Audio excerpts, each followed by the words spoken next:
Hey, what's up, guys? It's Zach from Racing Sim Tools, and today we're continuing the stream series. We're working on the Kyalami setups. Today, I asked in the Discord, what setup you guys want me to do, and the first response was the Porsche. Porsche is one of my favorite cars. I actually have a tattoo of a Porsche on my forearm.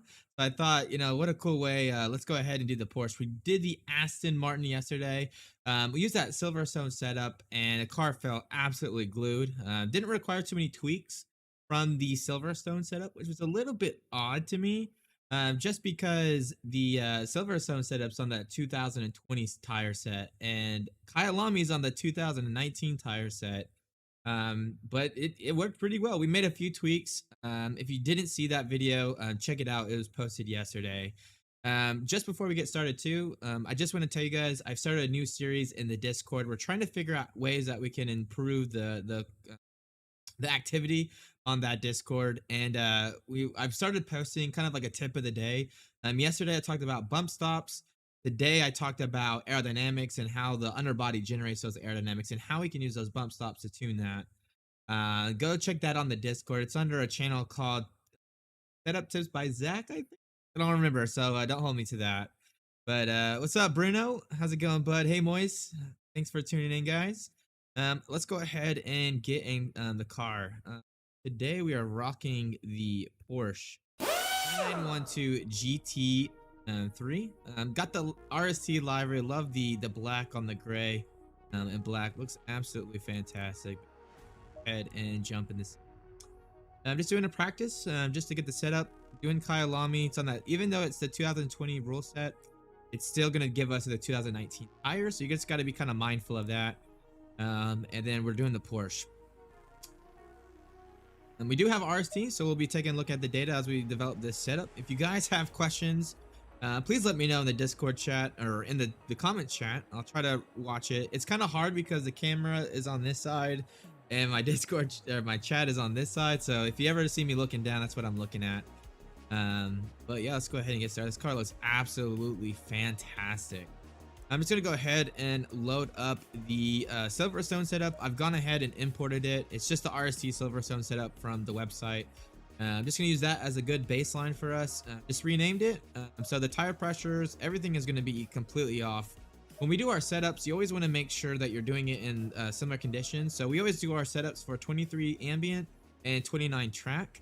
If you go lower, you're gonna need to adjust those tire pressures and maybe the temperatures as well.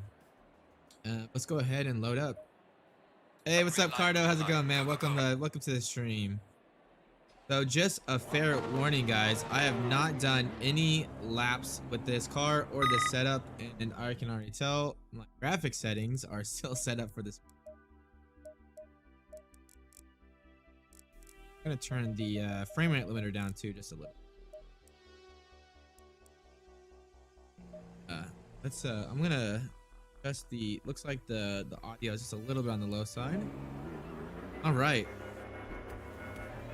I help to turn that pit limiter off. What do you guys say? Hey, that's awesome that you're using RST and you find it valuable, man. I absolutely love RST, but I'm a little bit biased. I think it's once you get to know the tool, I think it's an excellent tool to kind of help with your setup development. But one thing to always be mindful of, guys, is the kind of the design parameters of the car. The Porsche naturally has a lower wheelbase, so it's a little bit, shorter. It's not as long as some of the other cars. And what that means is it just has a lower moment of inertia around the vertical axis. So all that fancy kind of jargon engineering speak means is it's very responsive, very agile, which is good if you want it to be agile. But if you kind of lose the rear or you don't get the car kind of catches you out, you have to be really quick to respond to it. Otherwise, it'll develop into a spin. How is the audio, by the way, guys? I adjusted the in-game volume. Does it sound pretty good with my voice? Is it a little bit too low or a little bit too loud? Let me know. So we have RST up. We're just doing laps. I'm just kind of letting the tire pressures come up to a little bit before we start pushing. Again, we loaded the Silverstone setup. Silverstone's got a lot of right-hand turns. I think this has got a more of a mixture, so our left-hand pressures are probably going to be very out of whack. But let's just go ahead, get a little bit acquainted with the car. I'll do like 3 laps. I haven't done any laps today, so this is me in my my just getting started state. So game audio is a little bit loud. Okay, let me just drop it just a little bit here. So split that difference. So hopefully this is a little bit on the better side.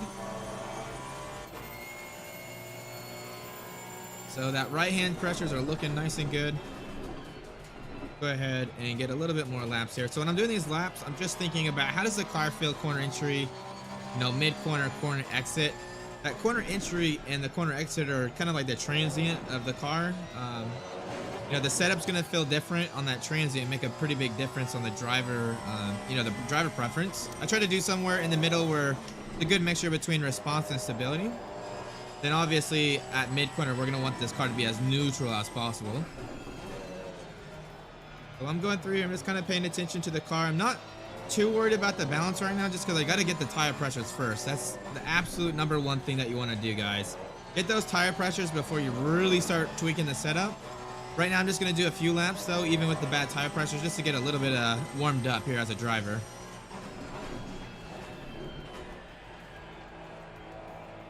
All right, so one of the comments in the chat is, any idea on how to make the Porsche less aggressive? I usually change aero bounce rearwards by increasing front right and lowering the rear. Yeah, that's actually one way you could do it. Like I said, the Porsche has a lower wheelbase, so it is going to be a little bit more nimble, more response to some of the other cars. You can add a little bit of rear toe. That rear toe in is going to help on that transient phase. So if you still need the rotation mid corner, but you want the car to be a little bit more progressive on the corner entry and the corner exit, a little bit of rear toe in definitely helps. Always playing with the lateral stiffness distribution. So, you know, changing the stiffness on the rear or increasing it on the front, either with springs or the air breeze, definitely an adjustment you can do. But yeah, the Porsche is definitely one of the more tricky cars to drive. I actually really like this car, but I know a lot of people struggle with it. Those tire pressures on the left-hand side are just so low.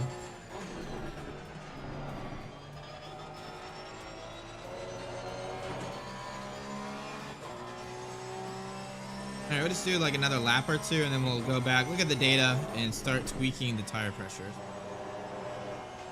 A little bit of push here, not too bad though. Aero bounce feels like it's pretty good. The only place I'm kind of noticing a little bit of nervousness right now is on the trail braking phase.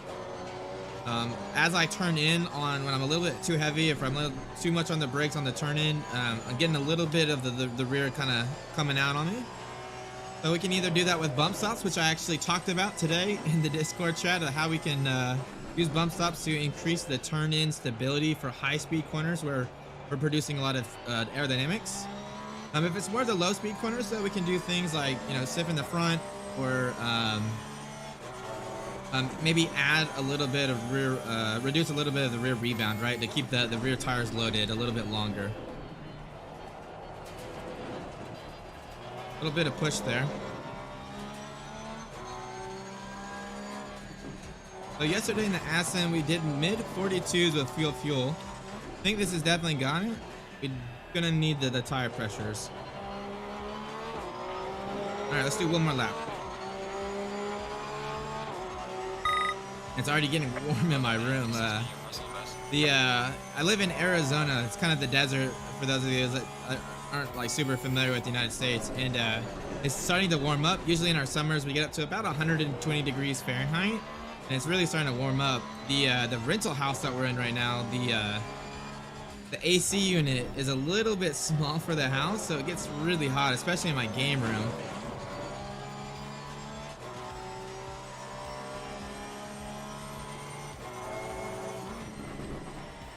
A little bit nervous on the trail braking phase. Got loose there.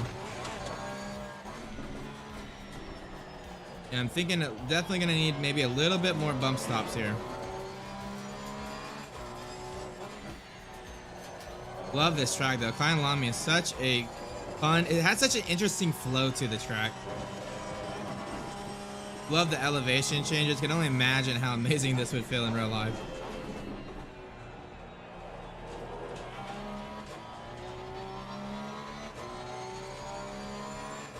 Not really, Bruno. So I live south of Phoenix by about 30 minutes. So I live in between Tucson, which is on the border of Mexico, and Phoenix. We're actually looking at buying a house. It'll be our first house that we'll be buying, and the market is just so crazy right now.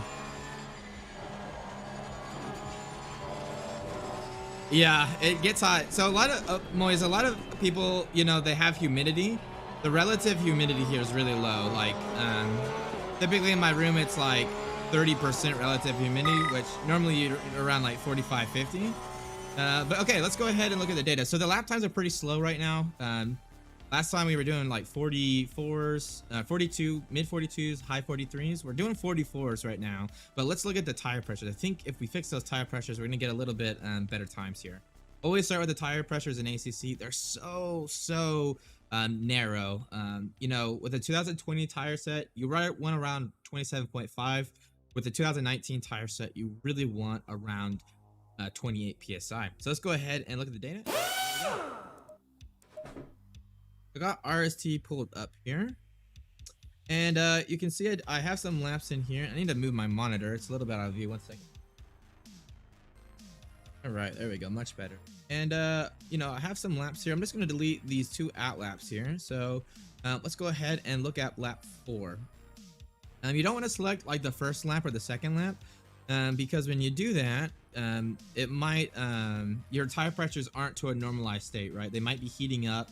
If they're heating up, they're going to continue to increase in pressure. So you want to kind of wait till you're kind of at that nominal state where the rate of heat transfer out of the tire is about equal, and it's not going to really change too much, right?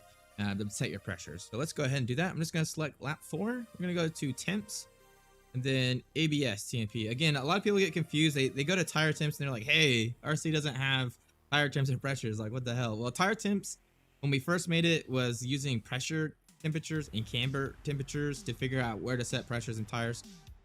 Games that don't have intermittent outs like ACC, we have to use ABS. What ABS is supposed to stand for, and now it makes me want to rename it, is it's supposed to stand for absolute temperatures and pressures, right? So that's what the actual tire is getting to. So I'm just going to go ahead and expand this out.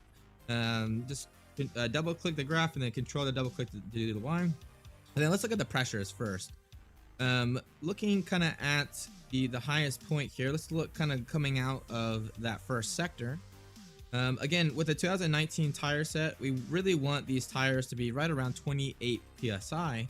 You can see the front right is right around 27.9, so it's really right there, but that front left is 26.9, so we need quite a bit of psi in there. Rear right's a little bit low, 27.6, so maybe 2 clicks to get it up there to close to 28. And then the rear left. And again, we took this setup from Silverstone. Silverstone's got a lot of right hand turns, so we can run lower left pressures because they're going to get a lot of heat in them, right? And they're going to come up in temperatures. This is a little bit more combination. So because the Silverstone has such low tire pressures on the left, we need to increase them. What we're going to do is we are going to come into the setup menu, and I'll just leave the data up for now while I make this change. Let's look. Front right's okay. Front left needs to come up about, let's just do 1 psi, so 27.1. And that rear left needs to come up about a full psi. And maybe just 2 clicks on the rear right. And then let's go ahead. Let's not make any changes here, but I do want to look at the brakes here. Brakes are really important to get into that operating window. If they're a little bit too cool down the straight, what's going to happen is you're not going to have that initial torque when you get on the brake, right? The torque's going to be a little bit lower until it gets into that operating window, and then it's going to get to where it's like supposed to be. So you're just going to lose a little bit out on the initial part of braking. But if you can keep it above 300, you know, at the end of the straight, so that when you get on the brakes or above 300, you're going to have that peak torque all the way through the braking zone, which is what we want. So ideally, we want to keep the brake ducts or the brakes no hotter than around 600. If it goes to like 650, it's not a big deal. It just means you're gonna have a little bit more wear. You're not really gonna lose out on performance, but we want to keep those brake ducts pretty much always above 300 degrees. So looking at the data here, we can see we're peaking to about 600, so probably don't need to close it anymore. And yeah, we're losing a little bit here, but it's right around 300. If it was around 200, I'd be a little bit more concerned, but around 300 is pretty good. But let's look at the rear. The rear's a little bit on the low side. 280 to 180, and remember I wanted it to be around 300. So what we're gonna do is I'm gonna decrease that brake duct on the rear. That's gonna not allow as much airflow through the rear brake ducts, which is gonna keep them a little bit warmer. But I need to be careful, right? I can't just take and not give anything. So when I close that brake duct, it's gonna cause a little bit more rear heat into that rear tire. I need to be mindful of that. If I look at the ABS TMP, looking at the hottest point the rear tire gets, it looks like right around here on that rear left. It gets to about 84 degrees Celsius. These dry tires in ACC, they want to stay between 95 degrees Celsius, so lower than 95 or higher than 77. So we have plenty of adjustment range. So if we decrease that rear brake duct, we're not going to overheat the rear tires, but we are going to get those rear brakes exactly where they want to be. So let's go ahead and make that adjustment too. When I do this, it's going to add a little bit of pressure into the rear tires. With one click of brake duct, it probably won't make a difference, but something we will want to be on the lookout for. All right, I'm going to go ahead and save this. So anytime I do a setup change, guys, you always want to make a new version. Don't just be that guy that constantly saves over the same one, because if you ever need to go back, you're kind of SOL. But just, always make a new version. It's really easy to do. One thing I want to show you though in RST is if you click this pencil icon, you see how it says session 2? It doesn't really tell us, after we have a lot of sessions, we might forget, okay, what was session 2? What did we do there? Okay, what was session 3, right? But we can change the name, so it's a little bit easier to keep track of. So I'm going to click this pencil icon, and I'm just going to call this baseline. This was the data that we took the baseline on, and we didn't make any adjustments. It was just the straight up Silverstone setup. I'm going to click save, and look, it changed the name, so it's just a little bit easier for us to keep track of what's what here. But let's go ahead and get into it.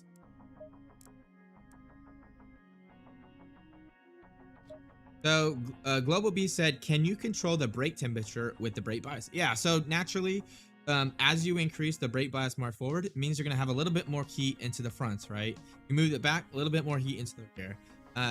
You ideally want to set that brake bias so that you're utilizing the full amount of grip on the front and the rear. You might want the fronts to lock up just a little bit. If you try to increase the brake bias to compensate for temperature, you might be underutilizing one of the axles of the tire. So normally what I do is I just set the brake bias to where I'm getting a good amount of lock on the front and the rear, but maybe just like 1 or 2% higher in the front. Then I adjust the brake ducts to get the temperatures where I want. Obviously, sometimes you get in this condition where you want a little bit more temperature in the brakes, but when you close it, it overheats the rears. When that happens, always give a little bit more weight to the tire temperature.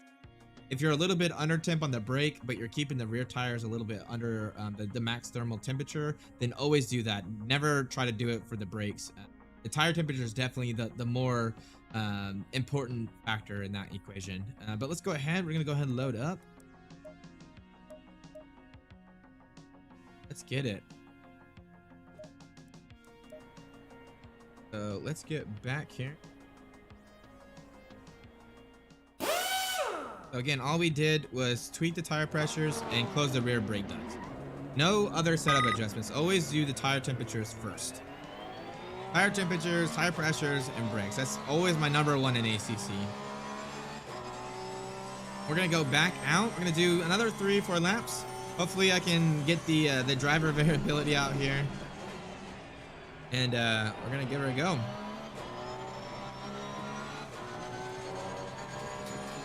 Yeah, absolutely, Global V. Great question, by the way.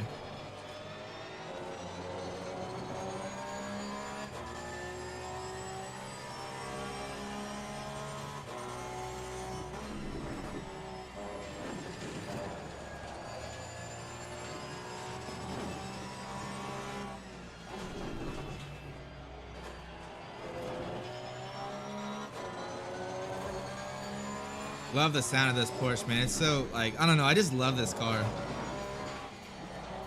It's very particular, but it's very fun to drive, I feel like.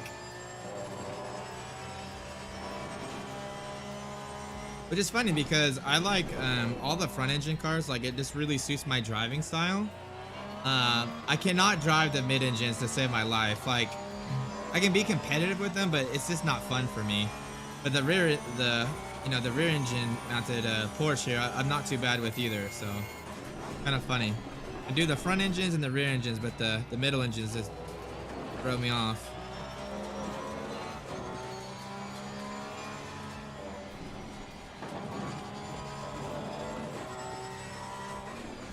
Yeah, tire pressure is looking a lot better. You can see the left-hand side is a lot closer to that 28 psi. One thing I want you to pay attention to is look at the brake HUD in the bottom right of the screen. You see how they're, pretty much staying green. This is a really long straight, so they might get a little bit turquoise here, but they're not getting like blue color like they were before. That is a good sign. It means we're keeping the heat in the tires and their the brakes, and they're gonna give us that heat torque as soon as we get on them.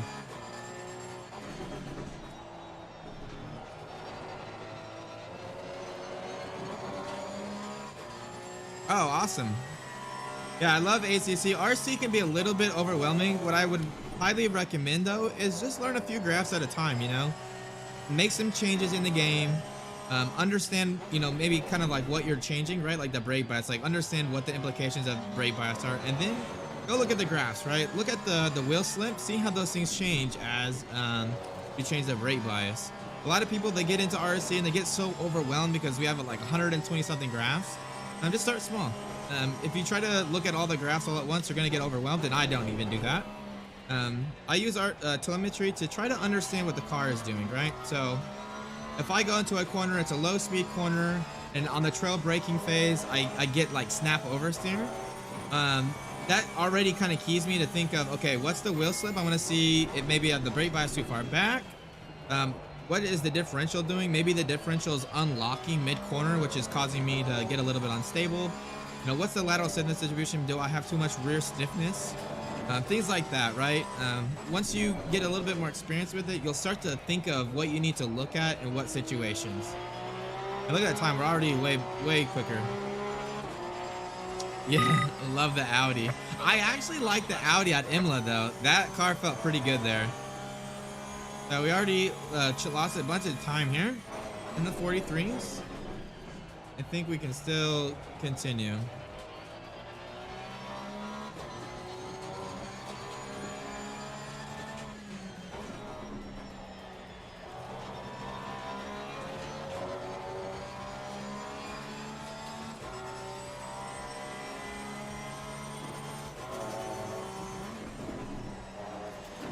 I get a little bit loose when I get on the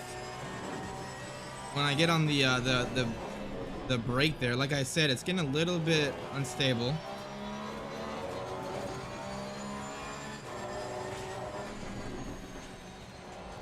I've looked at the setup and I already kind of know what's causing it. But let's get these tire pressures. Let's do one more lap. We're a little bit high on the tire pressures now. The rear is a little bit higher. Again, we closed that brake duct, so it's probably higher for that reason. We want to lose about 0.2 psi in the front. We want to get it as close to 28 psi as possible. Yeah, I was too, Moise. I would have thought the Audi would be garbage at Imola, especially, with needing the ability to ride the curves. But it actually, I don't know, it was a lot of fun. I remember doing the Imola setup and just really enjoying it.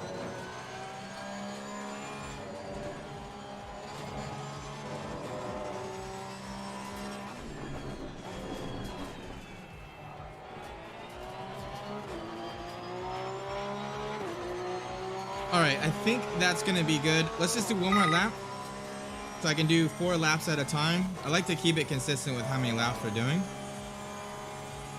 You can see we're gonna have to adjust one more time with the brake pressures, just a little bit.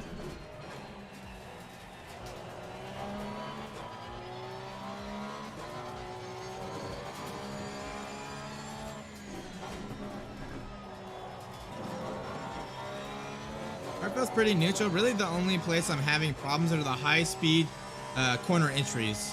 Car just gets a little bit loose on the trail brake, and I think it's because the bump stop gap is just too much. The front's getting too low, too much downforce on the front, and it's just the balance is getting a little messed up there.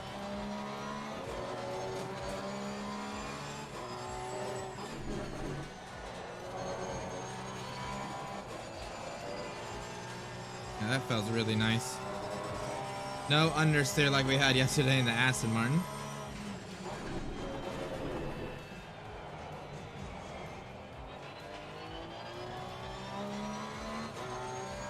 Trying second gear there. Felt like I was getting a lot of wheel spin in first. Felt a little better, but it's just a little bit low in the RPM range.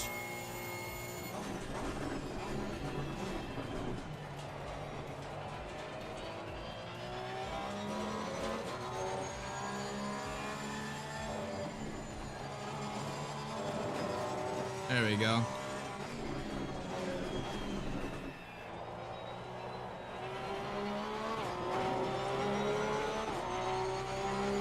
All right, that right-hand side definitely needs to come down a little bit. Well done, mate. This has been your personal best. Hey, what's up, TJ35? So we did talk about this. Welcome to the stream, first off. Thanks for tuning in. The reason why we are going to 28 PSI is Kyalami is still on the 2019 tire set. On the 2019 tire set, the ideal was the old pressures, the 28 PSI. On the new tires, on the 2020 is the one where you want to get around 27.5. So that's why we're shooting for 28. Even though we're on the 2020 rule set, it's still using the old tires because they didn't get the license to do Kyalami under 2020. And the way you can tell is, this kind of always annoys me because they don't have any type of HUD element in ACC or any way to indicate like what you're doing.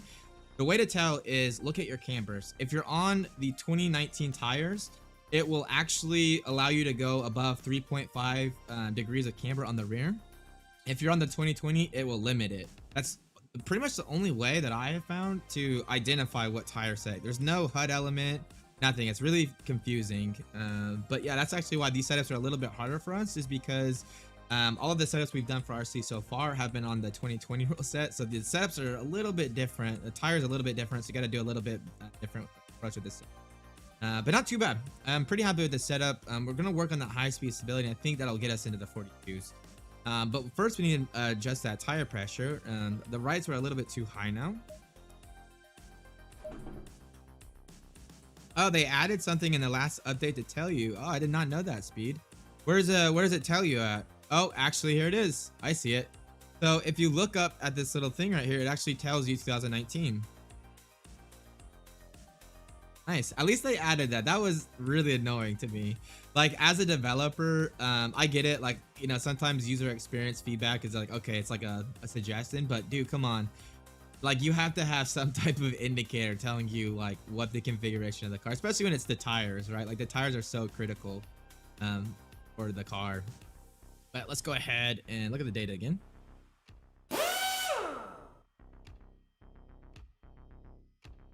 So again, just gonna delete these two. I'm gonna rename this to V. So just gonna call this tire pressures 0.2. All we did was this was tire pressures, right? So as you can see, tire pressures went up just a little bit like we needed. But now that the right hand side's a little too high, right? 28.2, 28.4. So I need to come down a little bit. The front right is right around the 28. So, you know, maybe just 0.2 clicks on the front, left and right.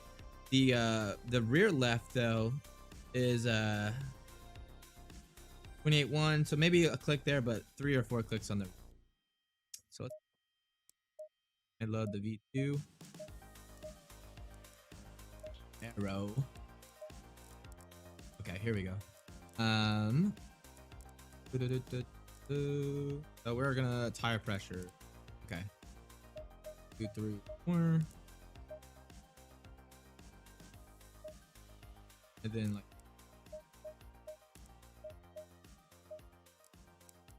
Okay, that should be pretty close.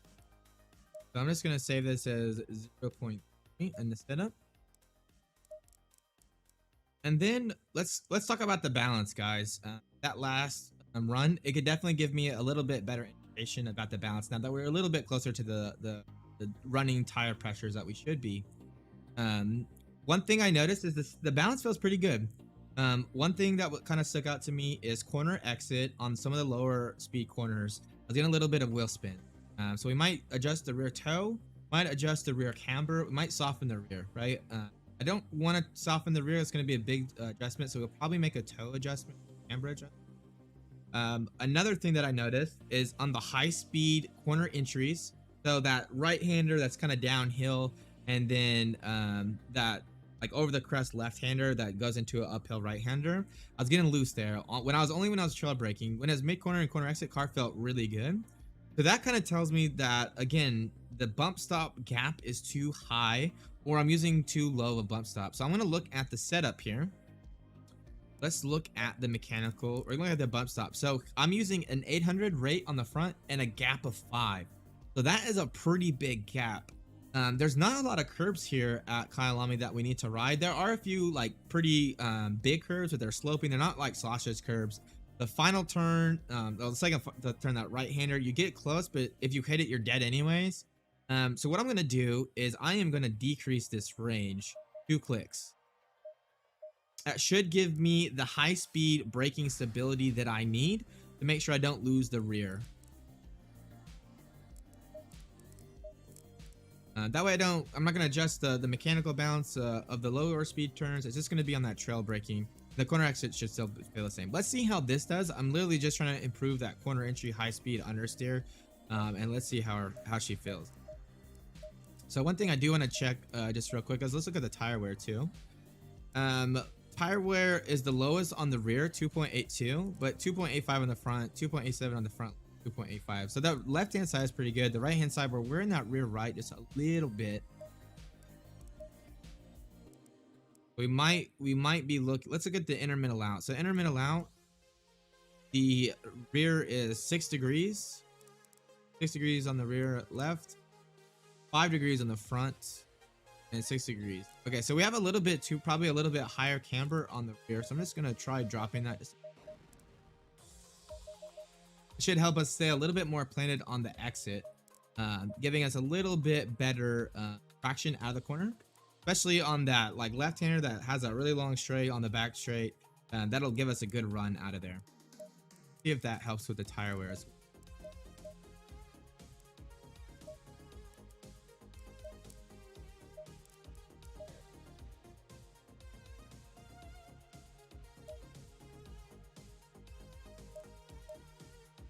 So again, all we did is adjust the tire pressures, and then I just decreased the rear camber just a little bit, so I get a little bit better longitudinal acceleration out there. And then I decreased the bump stop gap 2 clicks, so that the bump stop's activated into the braking phase on high speed corners. That should give me a little bit more stability. We're limiting the amount of travel of that front wing, which will give us some of that stability. So we're gonna go ahead and get back at it. But before we get a question, so Cardo said, quick question: is there any way to get the values on graph like the non-beta version? No, Cardo. We had a lot of questions about that. We probably eventually will allow that, but it's just a little bit of a lot of work to add that feature that I don't think a lot of people would use. So it's probably on the roadmap at some point, but we don't have any plans right now to do that. Right now, you have to use the data table on the right. Then Global B said, how do you know how much camber do you need? I get a lot of graining, and I'm guessing it's the camber. So that's a great question. So let's think about this. It's really 2 questions, right? How much camber do I need? And then the second question is, I'm getting graining, right? How can I reduce that? So camber, typically we look at the inner middle out temperatures, and that gives us an indication if we don't have enough camber, right? As we roll into the corner, we lose camber, so we need to add more static camber so that when the car rolls, we still put most of the force through the middle part of the tire, right? We don't want to be on the shoulder of the tire. We're going to lose a lot of grip that way. So normally we shoot for about 5 degrees to 7 degrees temperature difference between the inner part of the tire and the outer part of the tire. The problem with ACC is we don't have live telemetry, so the last few corners really drastically change the way that those look like. So I kind of look at those at a high level, but not at I give it with a grain of salt, right? The main way I do cambers is I set them really high. As you increase camber, you're gonna have better traction in the corner, but you're gonna lose some of that braking and straight line acceleration you're orienting the tires, you're reducing the contact patch, so we're in a straight line, you kind of lose out a little bit. So if I feel like on corner exit, I'm getting too much wheel spin, maybe the braking, I'm getting a little loose on the rear, I'll reduce the camber. So I start at one end of the spectrum, which is kind of the higher, which is pretty close in ACC, honestly, because they limit the camber anyways. And then if I feel like it just needs a little bit more traction on the exit, I'll reduce. So the second question is, you're getting graining, right? And how can you reduce that? So what is graining? Now, what's blistering? What's graining? So let's think about this. There's really nothing you can do from the setup to reduce graining. Why you're getting graining is, let's think about the tire. It consists of many layers of rubber, right? What happens is the inner part of the tire might be on a little bit colder, and maybe the surface temperature is hot because you're trying to push the car a little bit too much. So because the outside of the tire is really hot and the inside is really cold, it creates a temperature difference, and that's actually what causes the tire to start to grain. What happens is it makes little marbles on the tire, and it's just because that temperature difference is too high. So the best way to do that is try to get your inner tire temperatures higher, so that tire delta is not as high.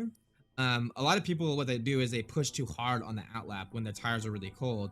That will definitely cause some graining in the beginning, and once you have it in the beginning, it's just going to continue to get worse. So just take it easy on the outlap, then obviously try to get those inner tire temperatures up if you can. You can't really reduce it though. A lot of times, it's just because of the environment, your tire temperatures you're gonna get cooler, but you're still gonna have a higher surface temperature, and in that regard, there's really nothing you can do.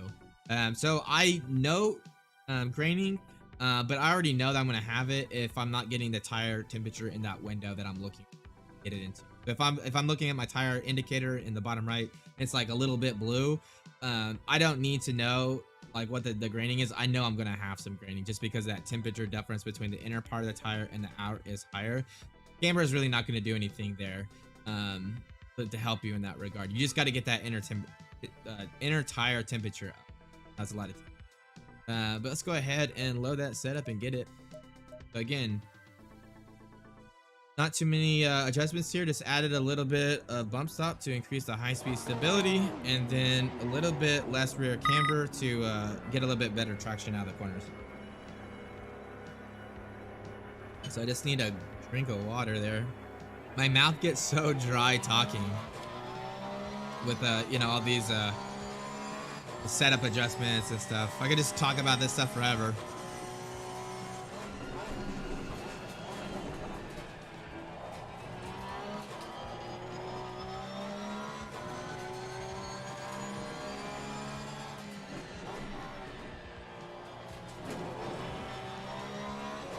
Something I did note, guys, I gotta get my wife was gonna need something, so just give me 2 seconds.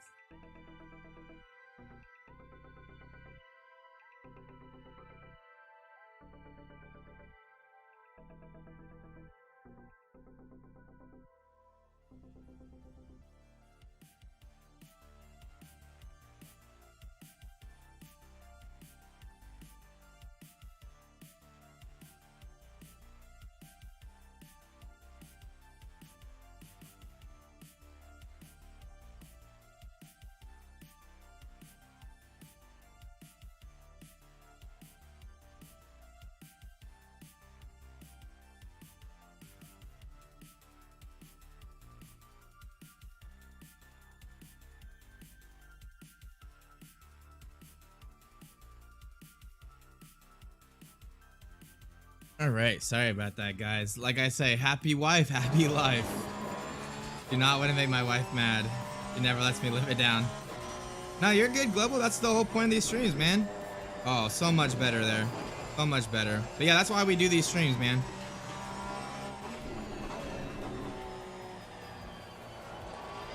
Yeah, way better on the braking phase.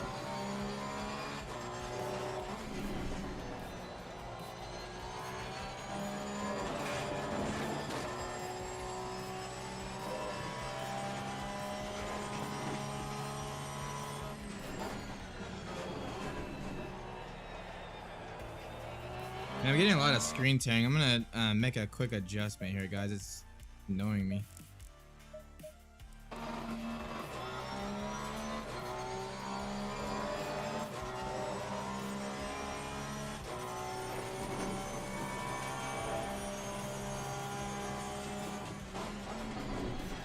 I'm still getting it. It's weird. Must not be screen tearing. It must be like just micro stutters. Let me turn it off because I'm getting some input left. Let me turn the frames per second. If the stream gets laggy for you guys, let me know. And bump that back down. I used to use G-Sync, but it was having a bunch of issues with the new drivers from NVIDIA.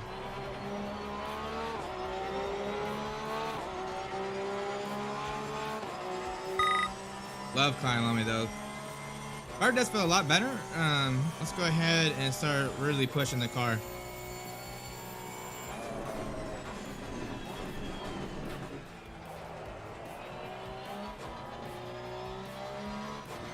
Already 3/10 there, but I lost it a little bit on the exit.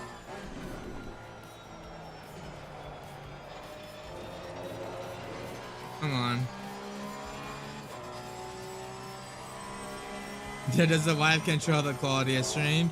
Not really, but she allows me to stream, which is really nice of her. It's always hard with RST because so much of my time is spent, like free time is spent coding RST or, you know, trying to do certain things like the coaching. So it's nice that she lets me do the streams because I know it's really valuable for you guys. It really allows you guys to see the full process and how I use RST.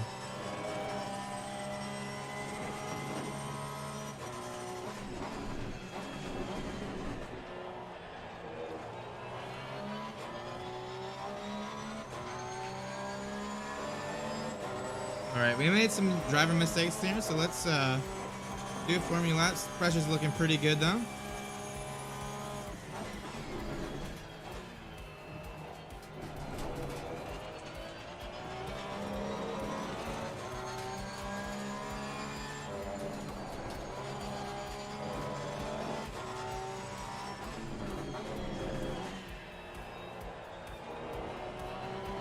Yeah, maybe a little bit too far on the bump stop. Feeling a little bit of push on some of those corners where there's like a little bit of a compression area. Yeah, dude, of course. I love doing the streams. It's a great way to like hang out with you guys. So much of the stuff I do is like just me at a computer, so it's kind of fun to have some interaction. There we go.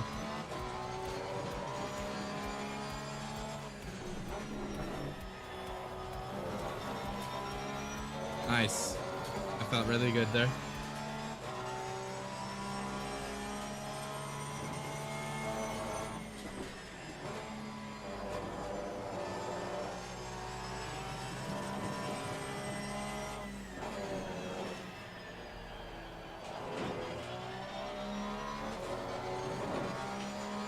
A little bit in the green here.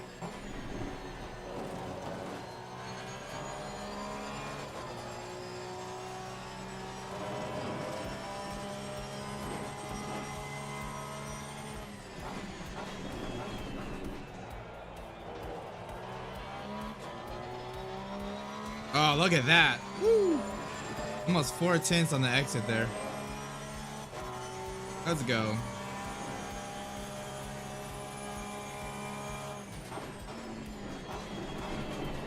Then I missed the braking zone there.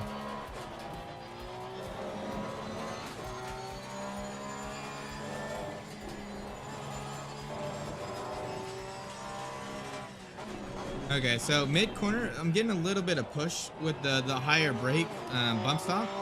I think what's going on is I think the differential is staying locked. So we're gonna look at that in the data here in a little bit. Let's do a few more laps though. That front right pressure is still a little bit on the high side, so it probably needs to come down just a little bit.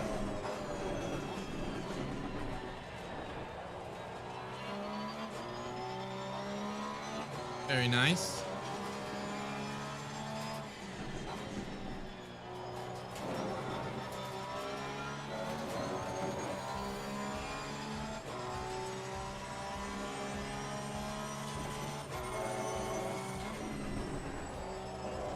Too much trail brake, too much trail brake. Able to catch it though. Knew it was gonna happen though.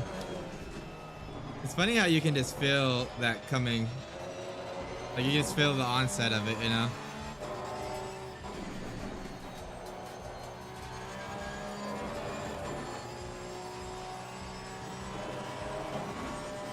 All right, we're down in the low 43s, which is good.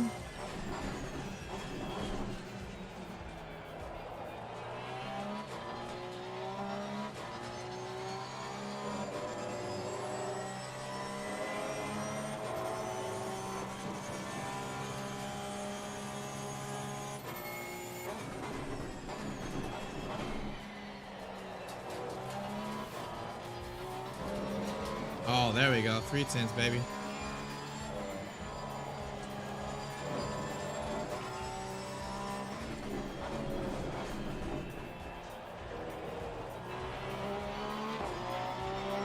Very nice. Yeah, let's do one more lap. I keep saying that, I know, but I want to get to where the delta is not really going down a lot. I can see kind of, you know, the overall potential of what we got right now. Right now, the main thing I'm thinking is the mid-corner understeer. So again, always thinking about the VHM diagram. You know, how's the corner entry, how's the corner exit, how's the mid-corner, and then trying to relate to what the car might be doing, so when I go to the data, I can actually look.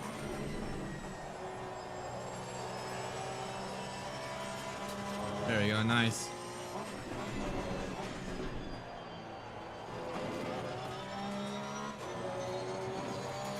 Now we're flying.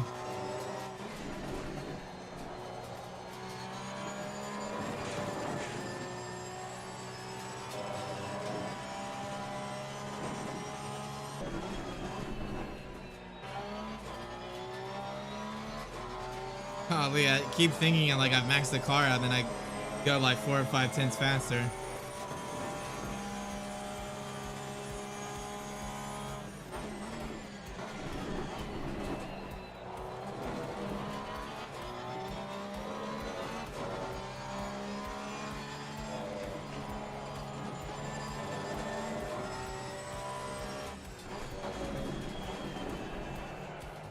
A little bit wide there.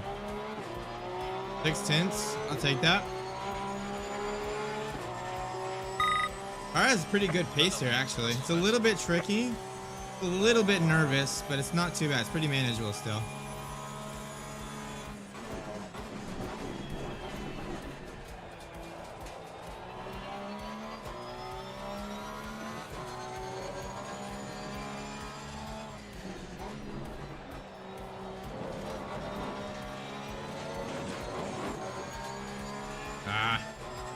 That was my bad. I was not managing the exit there well.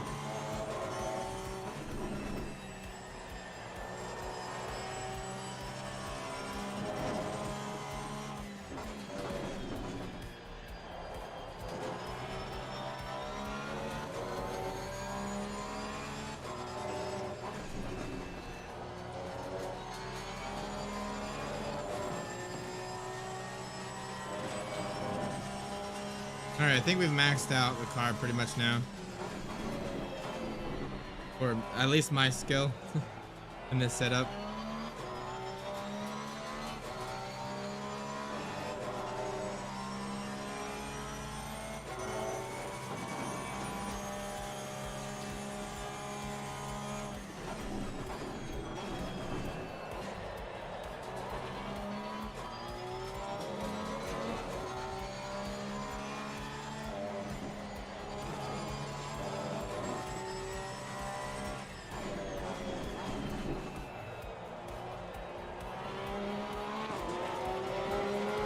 Alrighty. I'm pretty happy with that. Pretty good adjustment. We're already down like a second from where we kind of started from. Go ahead and look at the data though. And what I'm curious on, again, we're going to remove some of this data here. Call this 0.3, which is bump stop. What else did we do? Bump stop and camber. So RC, rear camber. And let's take a look at work. And let's go ahead and look at what's going on here. I'm actually going to make this lap a baseline lap and go to the run graph. And let's go delete some quick. Let's go to driver. I'm just kind of curious to see where I've gained the time and where, you know, I'm improving here. So I'm just going to go to, I made this one the baseline, which was the last session we just did. I selected these earlier two ones, and let's go to overview. You can see we've made a huge improvement here. What turn is that? Oh, that's the... Oh, that's the downhill. Okay. So you remember how I said the high speed stability, we're probably losing a lot of time. This is actually where we gained a lot of time now. So I really improved that, and then a little bit through these turns too. Losing a little bit of time through here though, but that's kind of expected. I felt like as I decreased that bump stop, this turn right here, which you can see, it has like a compression zone. Like it's like camber, off cambered, right? So when I attack that, it feels like the car just kind of pushes out, and it's probably because that bump stop, right? But I need the bump stop because car was too unstable at high speeds. So what I'm gonna go ahead and do is I want to look at the differential, because the differential felt like it was staying locked, and it was kind of throwing me off a little bit here. I'm just gonna come here. Let's go ahead and take a look at this. We are getting a little bit of unlocking here. A little bit of unlocking. Trying to see if there's any parts where the differential is staying or not really on throttle.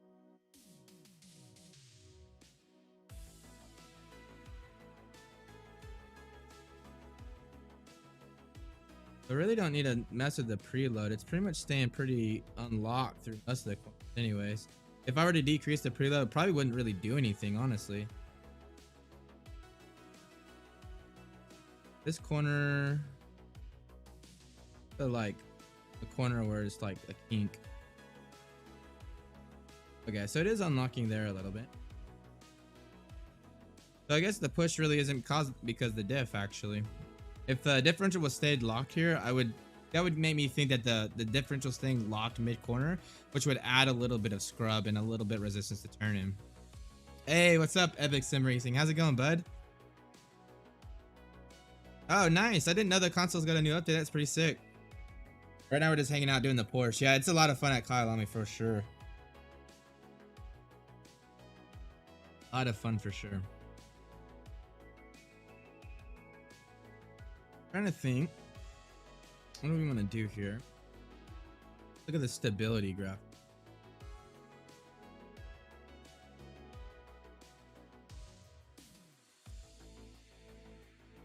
You can see a little bit of understeer through here. As it goes up to above 15, it's a little bit understeer. It's on the throttle actually.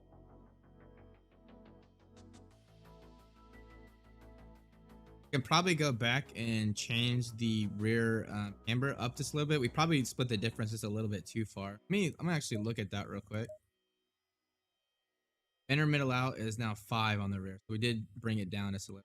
Go ahead. We were at 3.4 with the difference, like 3.2. Do some of. I'm just changing the tail again, taking a little bit of progression out up.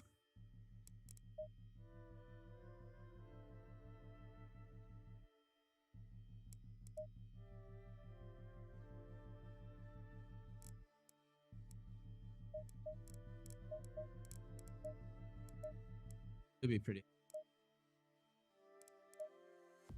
Let's look at the damper histograms. Let's see what the actually, so we have actually a rebound bias on the rear, which is good. That's going to give us some corner entry, going to help with the corner entry, which felt pretty good actually.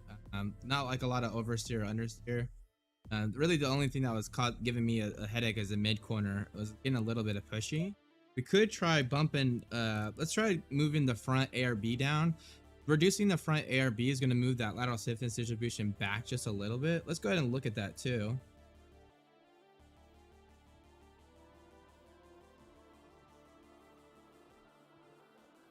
You can see in some of these corners it comes up this. Okay, yeah, let's do that. Let's knock this down to like 4.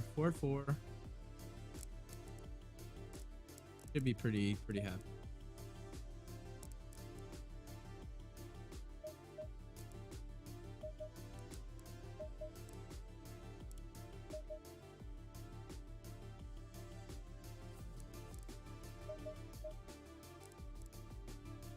So I'm changing the front rebound just a little bit because on some of those high speed corners, I'm still getting a little bit of oversteer if I'm really heavy on the brake.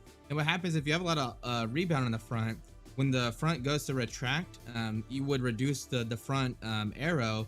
But when you have a lot of rebound, it's a little bit slower. So you have a little bit more of that front grip for longer. In the slower speed corners, it unloads the tire, but in the high speed corners, it definitely helps. So by decreasing the front rebound, I'll have a little bit more stability after I'm getting off the trail brake, and then it'll help me have a little bit more grip in the lower speed corner, which is where I need a little bit. I'm getting a little bit of understeer. Let's go. Let's give this a go.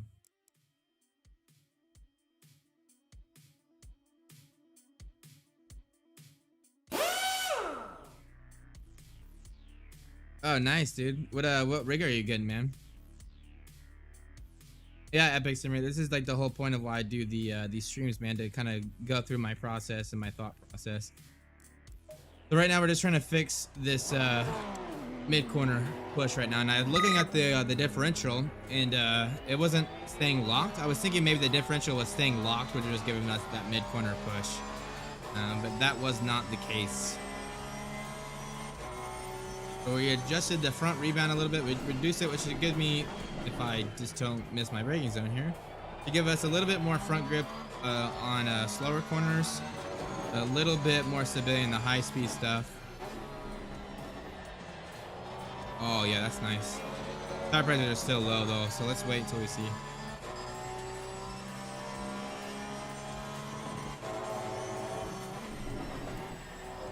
Oh yeah, that is really nice right there. We have the perfect amount of high speed stability through there now.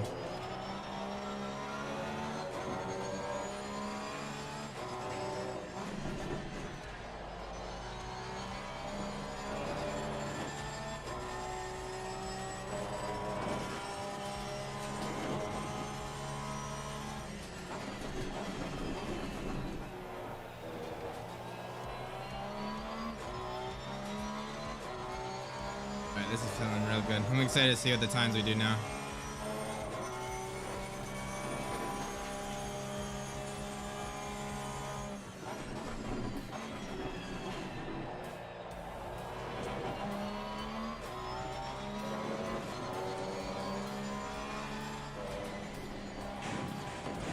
Ooh, totally hit that curb. So, really wasn't the setup fault, it was just my fault for hitting that curb.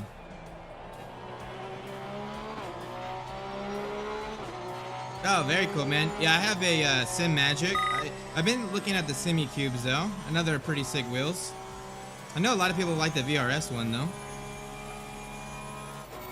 I think Nils has the VRS wheel, and he really liked it.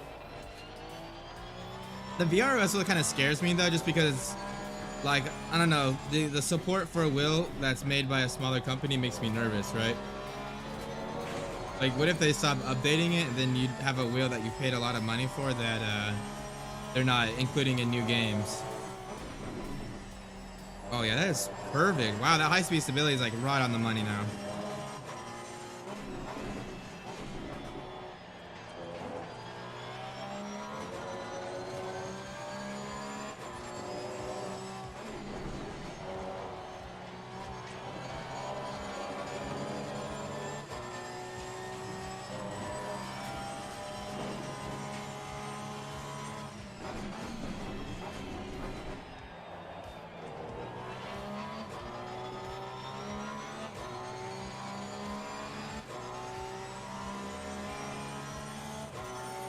All right, let's see what we can do here.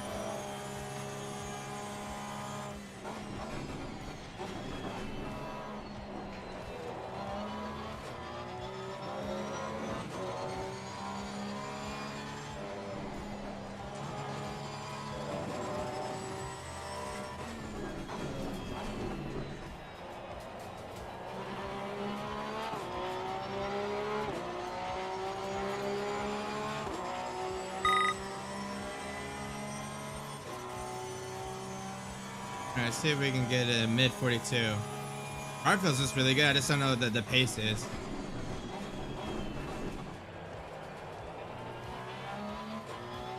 Go late on the throttle there, it looks like.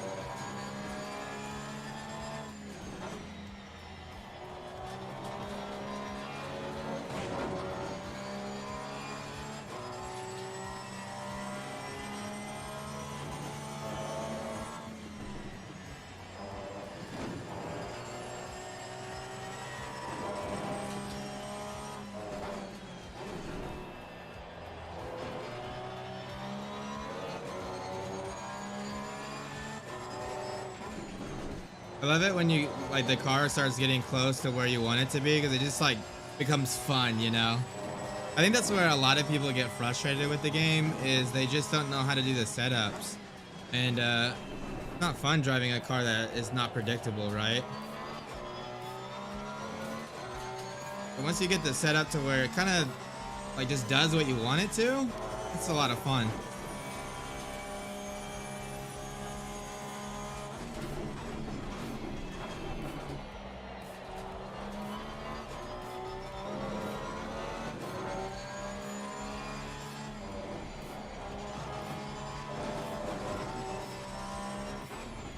I think I might add a click of brake or so in the car.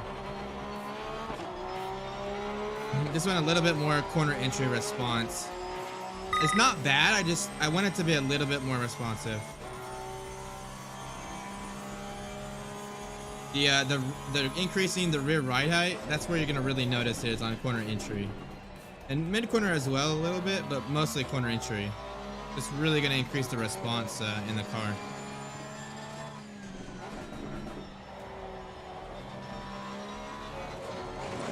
Keep going a little wide there on the grass. Look at those pressures. Let's go. This feels really nice though right here. Really nice.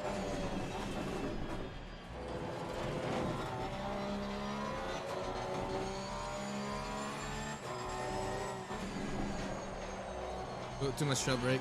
Able to catch it though. Just gonna lose like 3/10.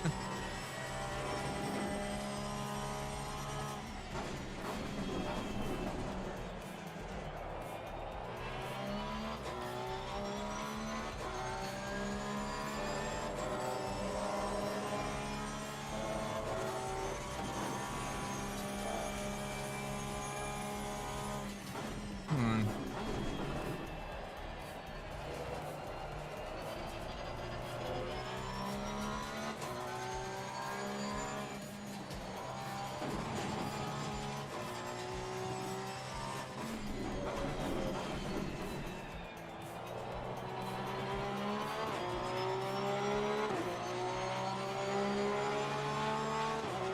All right, let's go do it.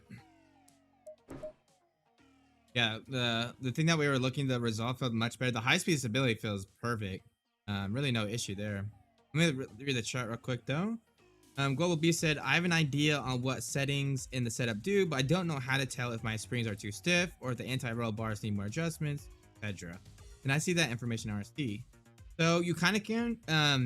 You just have to kind of understand like what the things are doing. Like a lot of people say, okay, increase springs, right? That it's going to reduce understeer. Like, but what does that really mean? Well, it's going to move that lateral surface distribution forward, which is going to make like curb compliance a little bit harder. Your responsiveness is going to go a little bit higher. These are all things that you have to be asking your questions of, right? And that will kind of guide you in what you need to do.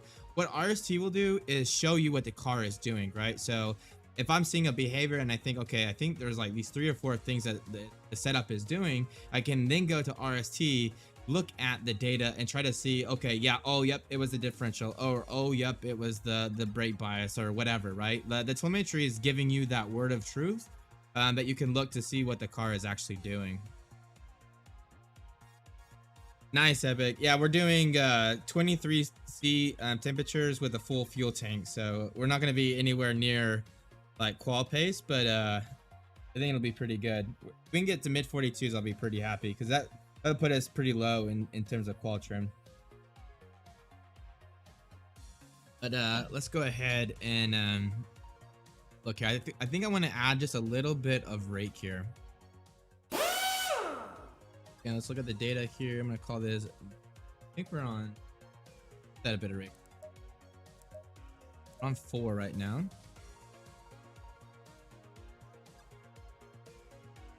Let's look. 43.1, 43.0, 43. That was a kind of a mistake there. Yeah, the bounce felt a lot better. I think we just need a little bit more. Let's see what the a lot better on the front. A lot more symmetrical. We already have a rear rebound bias, so I don't want to add more rear rebound. So I'm gonna just increase the rear rake a little bit. Again, the corner entry, I just want a little bit more turn in. Not a lot, but just a little bit. One thing I do want to look at the wheel slips too, because that might be maybe with the brake biases is too far. Go ahead and let's look at the final turn, because I feel like that's where a good indication of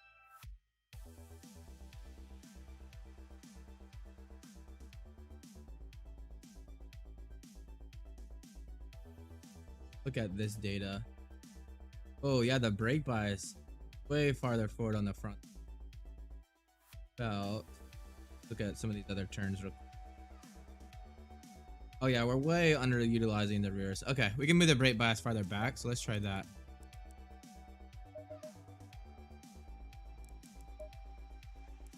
So I'm not gonna touch the arrow. I want to just touch the this real quick. I'm actually gonna move this up. It looks like it might be.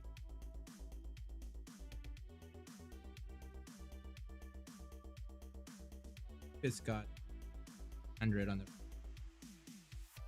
the maybe a slightly smaller tire on the. Still though, this is a. Okay, let's look at turn 1.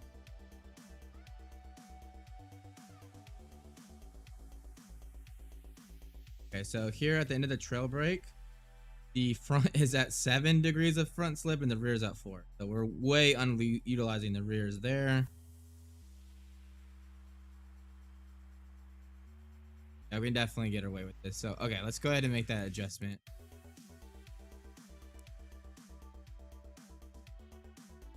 I'm trying to see if there's any brake biases where it's kind of close. Here we're.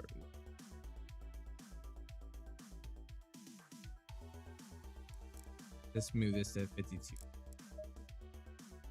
And then we're going to save this as.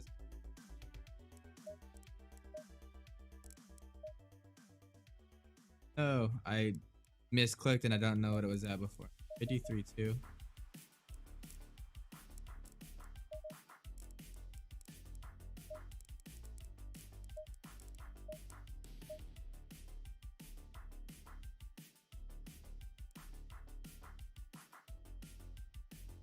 Try to run on the curb before you take the second last corner. I think much speed to gain on the apex from it. Okay, nice. Yeah, I might have to check that, Moise. I'm not super good at Kyalami. Like, I haven't really driven it much before we started doing the setup stuff. Hopefully it's not Chinese. So you guys, if you have questions, let me know. I'll try to answer them the best way I can. Right now I was just looking at the brake bias. Again, that corner entry felt a little bit unresponsive. So I was just looking at the data. Thought maybe, you know, the brake bias is too far forward, but we're locking up the fronts too much and we're not getting that rotation because of it. I just moved it back just a little bit and I just bumped up that rear ride height just 1 click. That should give me just a little bit more of that turn in rotation that I'm kind of wanting here. I think it's going to put me exactly where I want to be. Firewire is looking really good with this setup too right now. Like 1% difference. See what we do.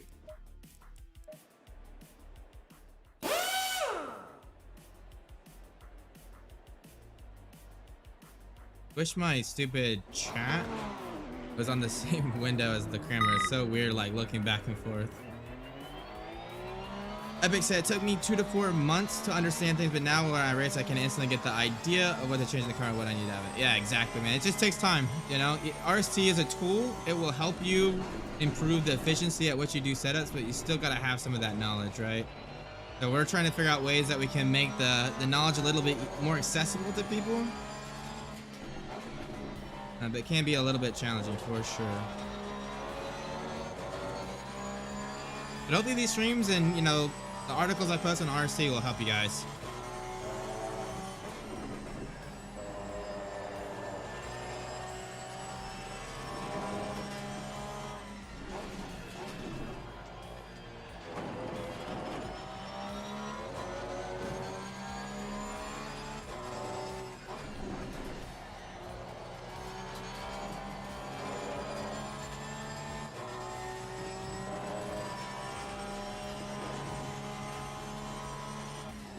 Take this blind corner. It's so like challenging. Felt really good though.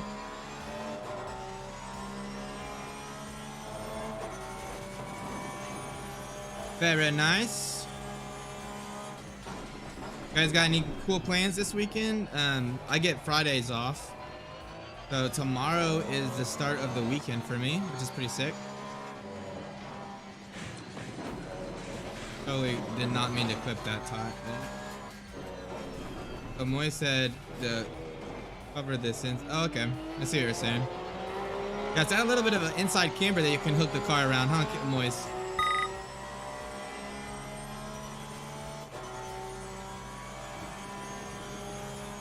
Yeah, I love to do it for driver development. You know, when we do these setup streams, we don't really talk about the driver development side.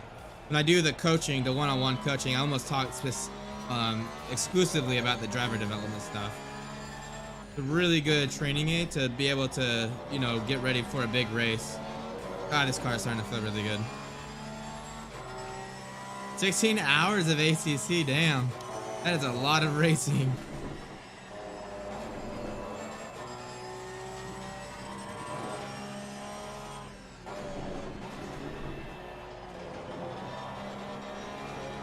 Woo! Carried a lot of speed through there. That felt awesome.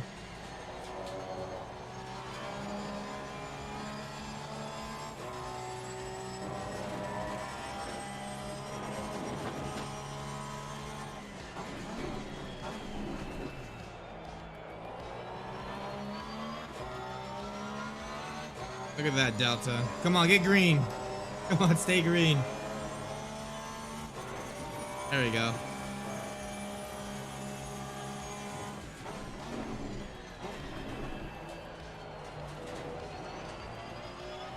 Oh, I'm gonna invalidate shit. That was my bad. Should have went to first there. All right. Do over. I'm super happy with this setup though, guys. I think this is it. Oh, nice, man. I didn't know you were a program developer, Moise. That's sick, man.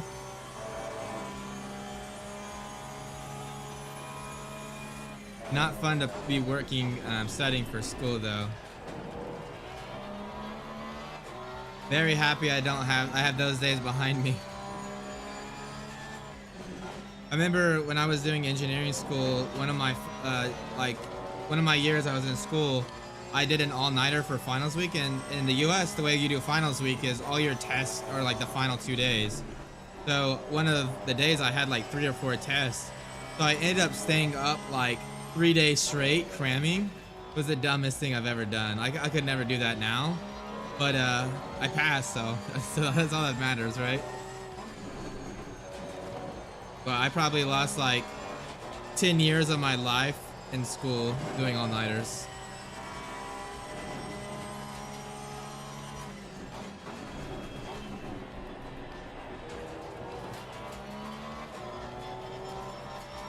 Oh, that's gonna kill my exit there.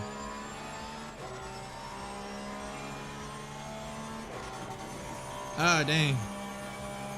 Yeah, I never did like a bachelor in computer science, but I have a minor in computer science. And then my 2 degrees are in aerospace and mechanical engineering. It was so cool doing the computer stuff. Like, that's why I got into programming, is like, it's cool to be able to make a design and then test it in like a model that you make in software, and then be able to iterate that design before you build anything. I thought that was so cool.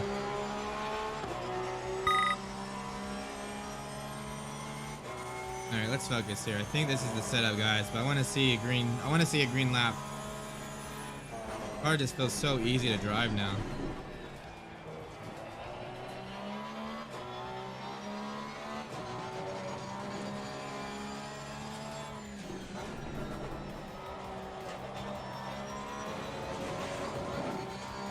I wonder if I could hook that corner a little bit more. Still green though. Come on, stay green.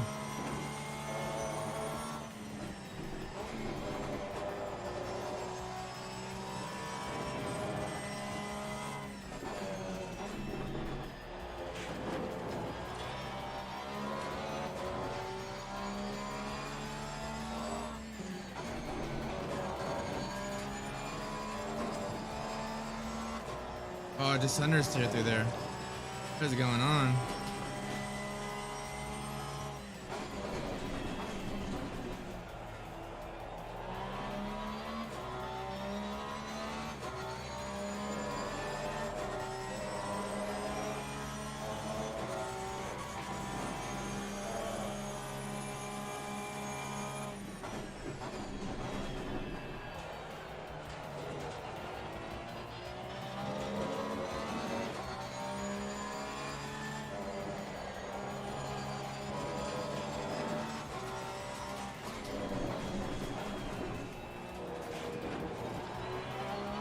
Oh yeah, I could get a little bit more time doing that more. That's a good call, man. Damn. That's that's so frustrating. I remember when we do engineering school, you get 3 problems and or 2 problems, and if you don't know how to do one of them, you're gonna get you get a lot of like partial credit by just showing your work, but it's stressful, dude. It's super stressful. I did not like it.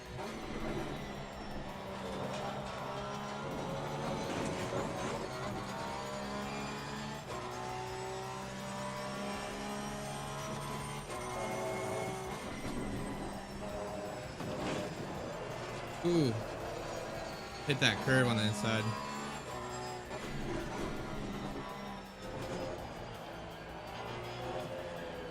Alright, I'm gonna do one thing real quick. I'm just gonna adjust these pressures just fast.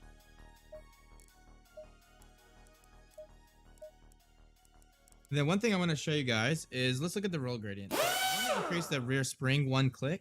Feel like when I go up that uphill, I'm just getting a little bit of understeer there. So I want to increase the longitudinal stiffness, not really change the lateral stiffness. So I'm going to go to pitch and roll gradients. Look here, 0.376 on the front and 0.63 on the rear. So what I'm going to do is I'm going to increase the rear just 1 click. I'm going to drop the rear ARB to, let's just do 1 click right now.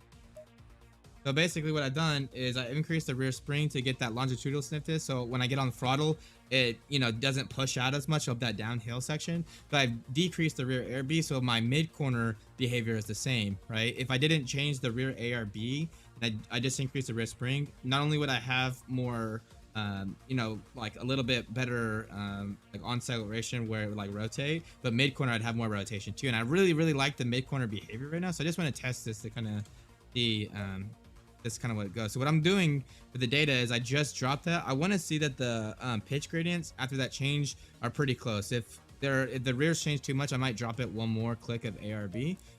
So this is kind of how I use the pitch and roll gradients. But let's see what happened here. Eyewear is just spot on, guys. That's crazy.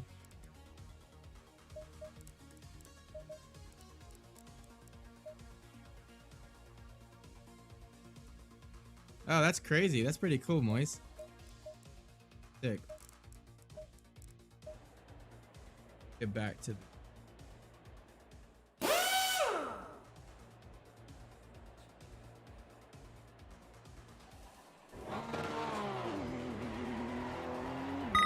So again, the rear is a little bit more stiff. So on that uphill right-hand section, I shouldn't be getting as much push as I was before. But I've dropped the rear ARB so that the mid-corner balance feels more or less the same.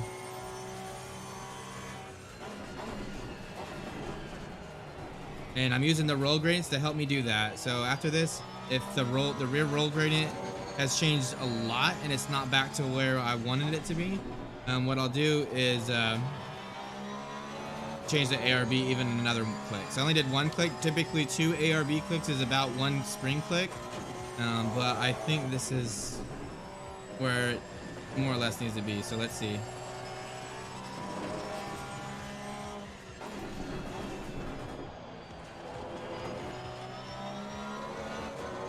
Very nice. So far.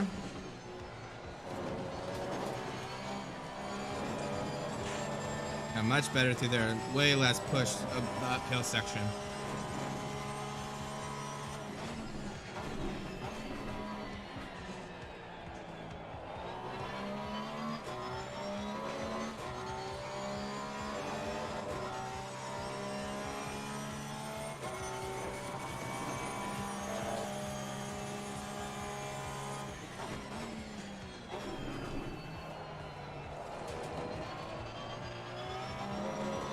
Man, between first and second, just like I want to take it in second, but I also need a little bit more RPM. It needs to feels like it needs to be somewhere right in the middle. That was definitely too low of a gear there. All right, Moise, have a good one, man. Thanks for stopping by. Appreciate it, man. Hope good luck on your test or your project.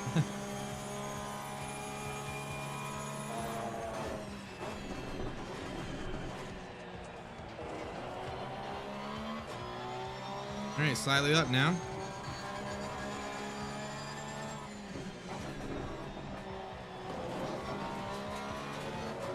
Oh yeah, felt really nicely there.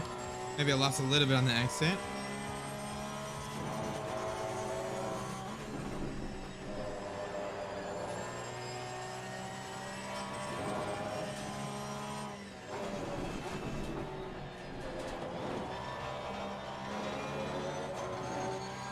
There we go. Come on. Stay green.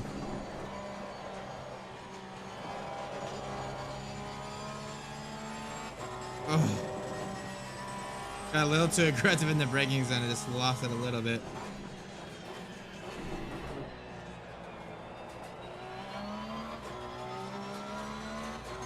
I just feels so glued now. But we haven't got slower. That's a good thing. I think we can get it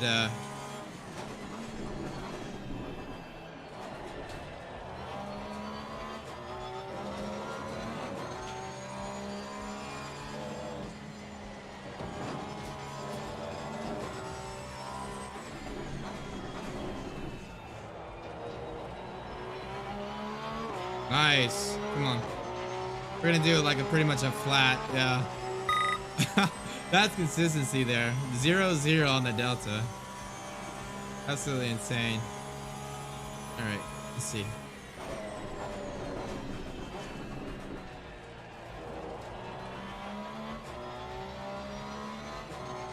Go a little slow on the intro, but gain. Oh, now I'm just driving like an idiot.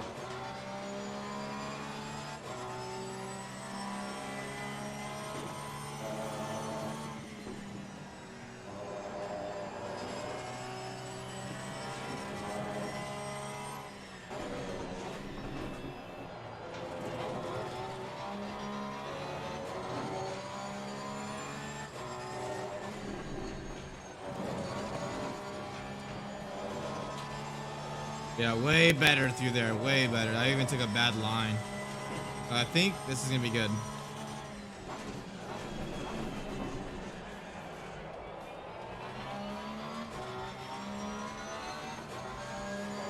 Tire pressures look spot on as well.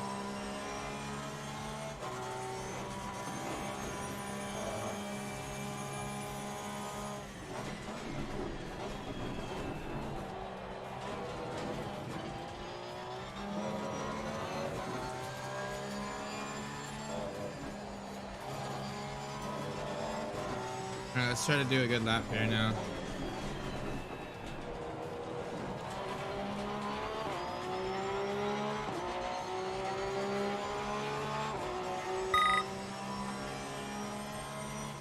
The track did come up a little bit, so probably lost a little bit of time due because of the ambient.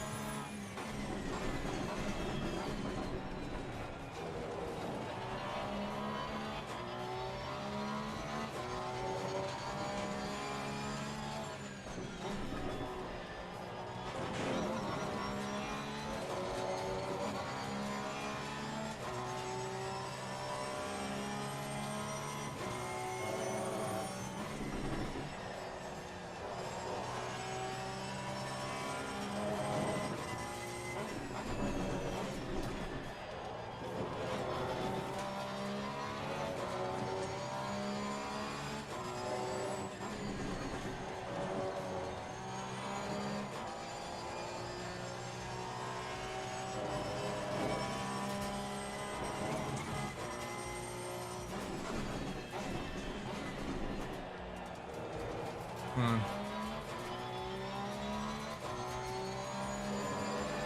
Yeah, if I didn't mess up in that sector one, that would have been a really good lap. I'm really happy with this setup, guys. I think it Feels really, really good. Very predictable.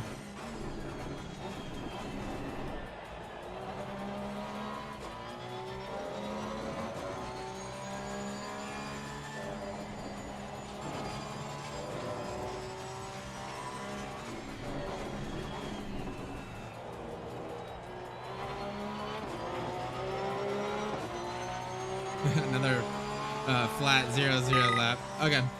I'm super happy with that setup, guys. We're gonna go ahead and do a quick race though. Like I tell everyone, these setups, when you make them in a hot lap condition, you always want to make sure that you're not over optimizing it for hot lap conditions. We're gonna do a race so the AI can kind of throw us, you know, kind of throw us off, make it so we have to make kind of avoid and do some erratic turns.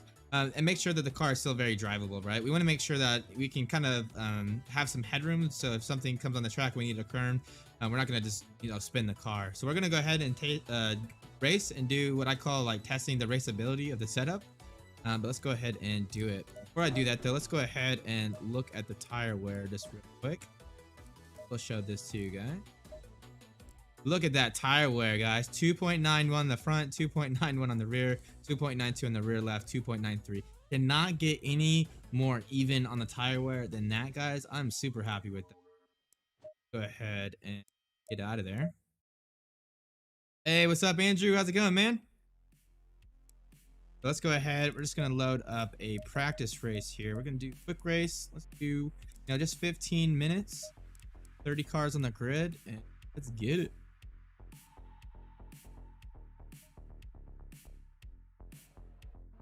You guys have any questions or anything, let me know, guys. Again, with these streams, we're trying to provide value so we can kind of show you how I do the setups. I use RST. So just let me know if you guys have any. Bad boy up. That.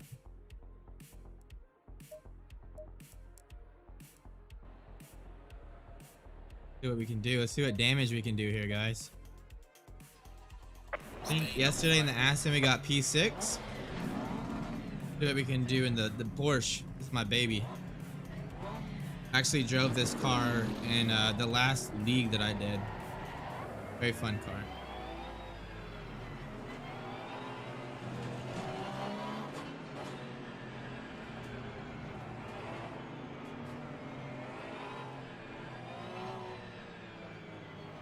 Right, dragging the brake here on the accelerator.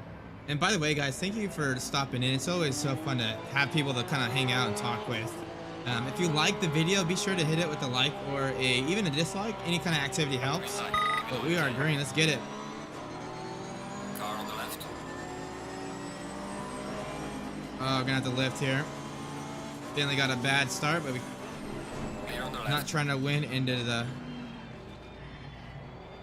Gonna try to make something stick here on the outside. That Bentley was kind of making me a little worried there. Car on the left. Got a car on the inside.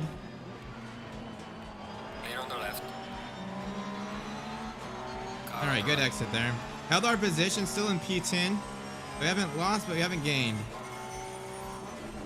Trying to make it happen on the outside. It's a little bit. Clear on the right. Gotta slow down just a little bit too much.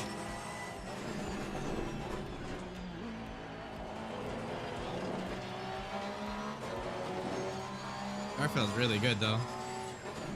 Really had to throw it in there a few times to avoid contact.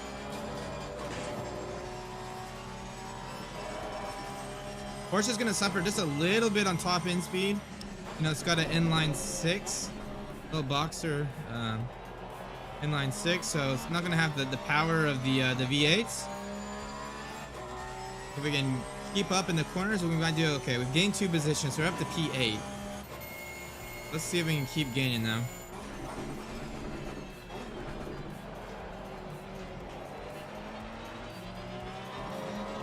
Hey, what's up, Voodoo? How's it going, man?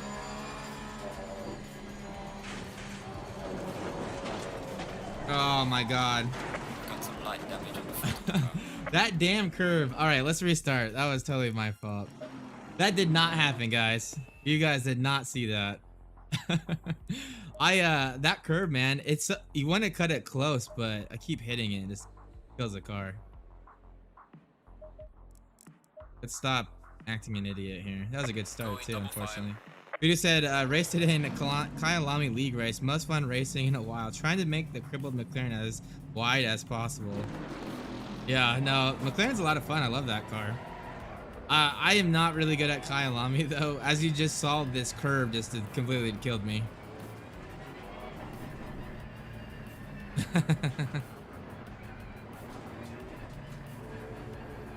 think we can get even a better start this time. What do you guys say?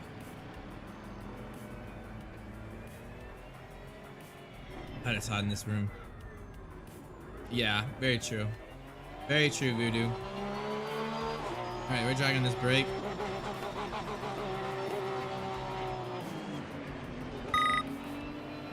Green line. Give it all you got.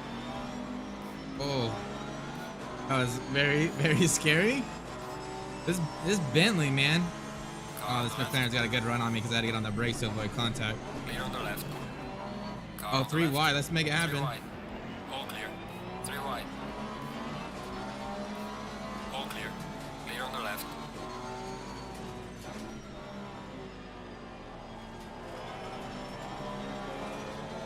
All right, up at the B7. So yeah, we did get a better start that time. Yeah, it is very brutal. I don't even know what the fast cars here are. I'm doing pretty much with this setup video. I'm doing pretty much the same lap times as the Assetto. But this kind of feels like a track that the Porsche would be good at. It's got a lot of, you know, agility. So curves, these turns feel nice in the Porsche.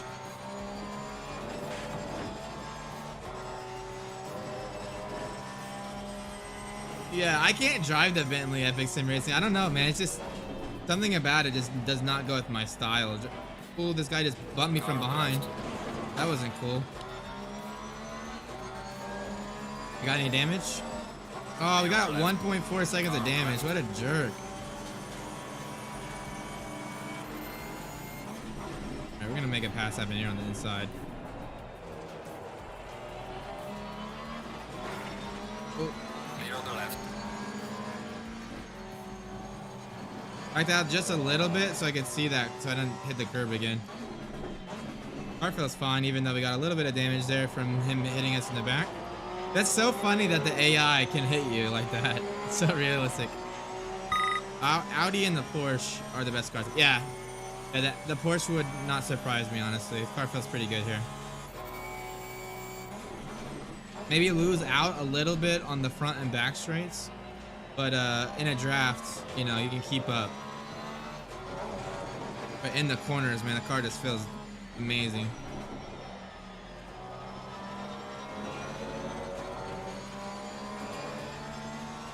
Yeah, AI is very... Yeah, that was crazy. He just totally rear-ended me like that.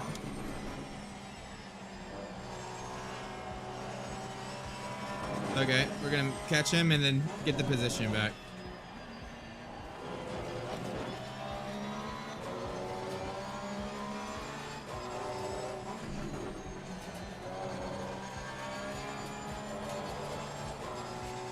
Yeah, having that rear spring stiffness on the rear really helped there.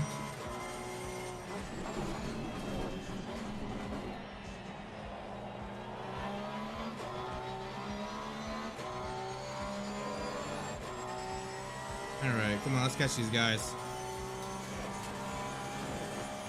Yeah, the Bentley, it's got a very long wheelbase, so it can be a very stable car.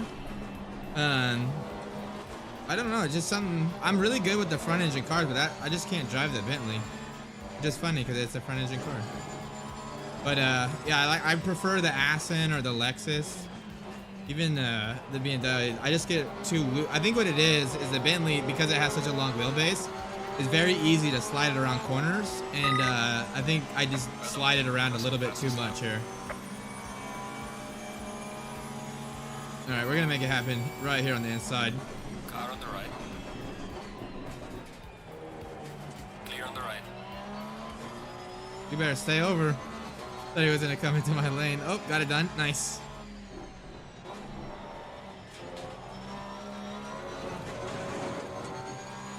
All right, one down, up to P7.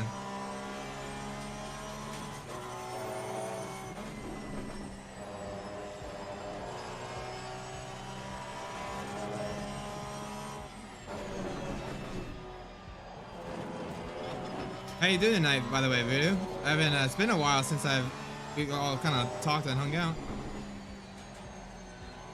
The Nürburgring race go. Man, that was a stupid mistake. This guy's totally gonna rear into me now. Car on the right. Clear on the right. I'm gonna make those boards as wide as possible on the inside there. Really, Cardo? For me, it's the opposite, man. I can drive the McLaren much easier than the Ferrari. The Ferrari just produces so much downforce on the front. It can be hard sometimes.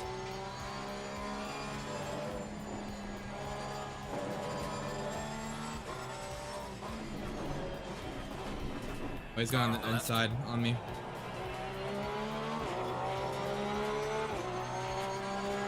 Got a little bit better exit. Clear on the left. See if he catches me down here, though. Yellow flag in sector 3. Car on the left. He was right there, so I had to keep the door open. Couldn't slam it on him.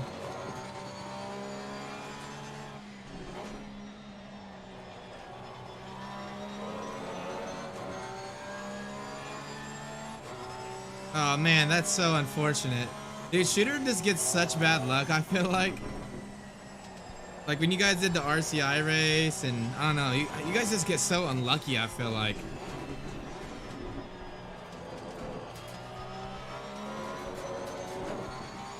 There we go.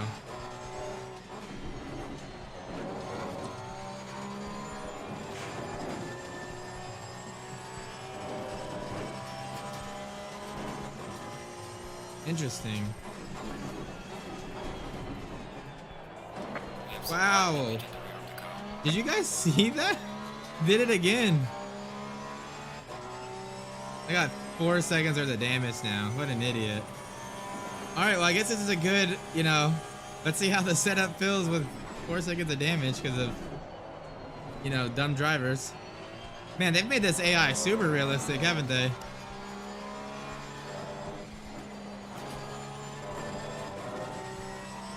Car feels okay still though.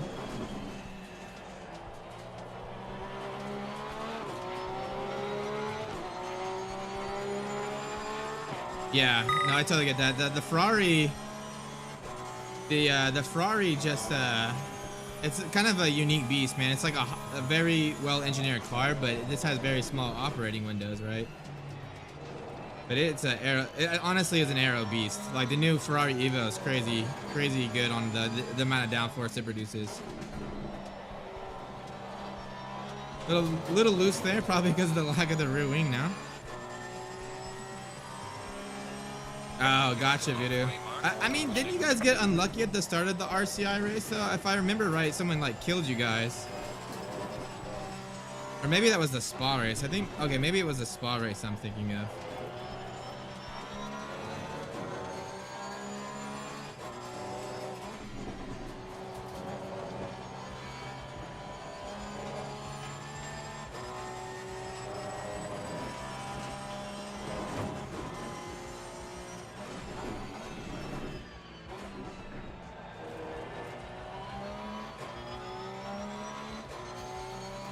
It's funny because the AI really come hot into that corner, but they lose so much on the exit because they come in so hot.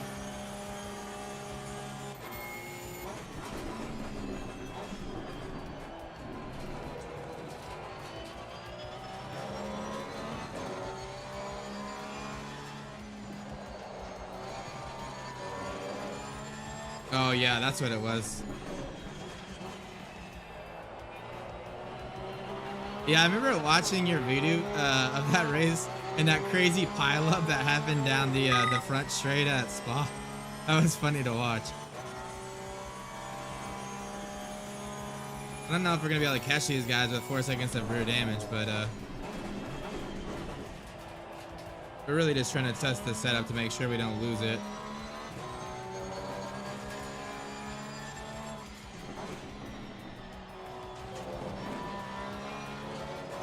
And the setup's very predictable.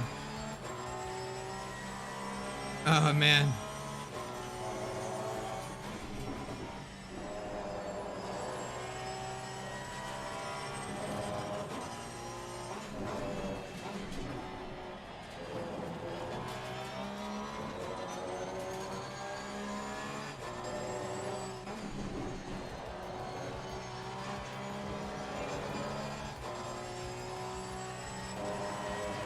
Nice, I'm doing a pretty good lap here, despite the damage. Oh, he almost did it again. What is he doing? My SA is just going down the drain because of this guy. That's insane.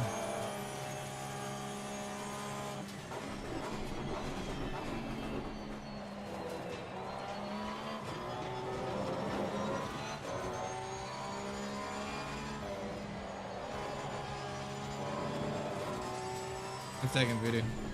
You get on this straight and I'll read. You said we're going to race 9 hours in Colombia on May 22nd, possibly in the boat. Ooh, nice. Yeah, I haven't done much racing. I think my last race was like 2 months ago. Was the Sebring, 12 hours of Sebring. That's been so busy, man. Trying to get the RST beta out, and now we're doing the streams. It's hard to actually get any actual racing done.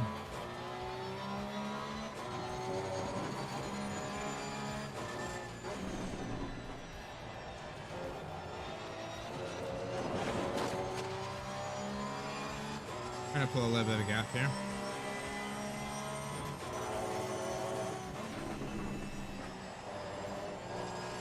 Love how stable it is down that section there. This feels so nice.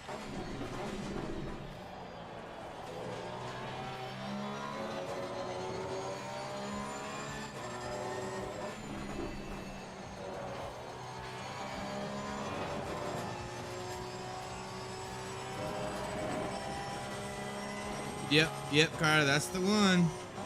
That's the last time I've raced. I don't know how long ago it was, but it's been a while. I feel like a month or two, maybe.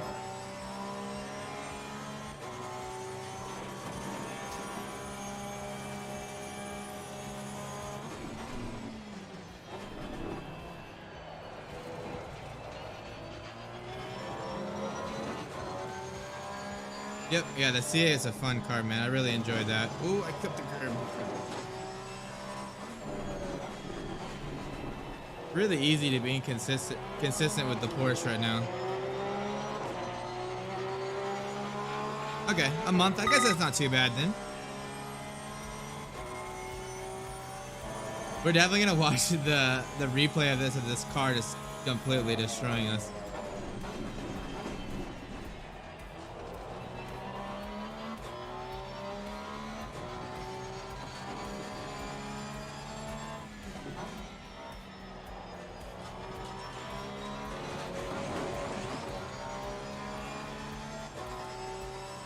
Yeah, yep.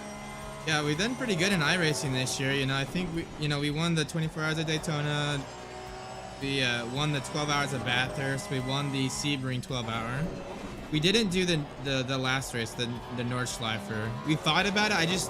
I wasn't gonna do it because I didn't really know Nordschleifer enough to like do it for 24 hours. We are definitely gonna be doing like the Le Mans race if they end up being able to do it though.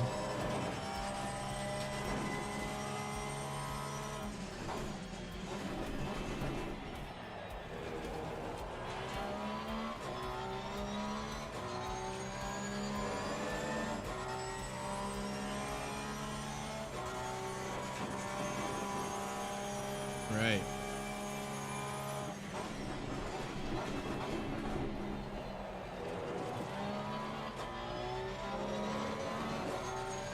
I could literally drive this car on this track for like 12 hours. It's just so easy to get into it now.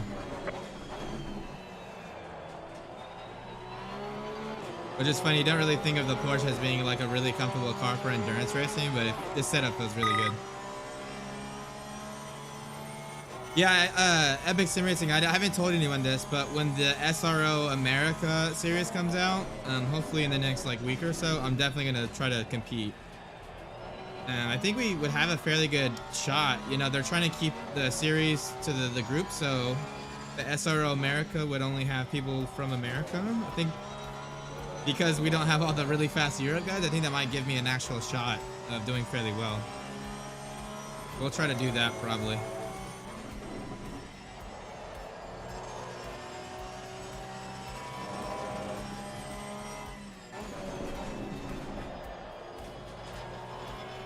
Ooh, just drifted that.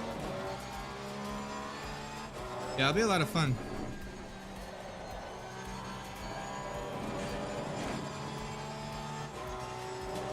Kyalami is actually one of the first tracks that they're doing. They're actually, the format, I don't know if you guys have seen it. They're doing it to where every car will be represented in there. So I guess you qualify in the car that you want to, like, you know, try to race. And then if you get in, you get to use that car, but they'll pick like 2 of the manufacturers for each car, I guess. So if you're really slow, maybe the best option is to do the car that no one's going to drive. You at least get to participate, you know? I was trying to think of the car that I really would want to drive, and I think it's either the Porsche or the Aston. Those are my 2 favorite cars. Neither has finished the race. So try to be between those 2.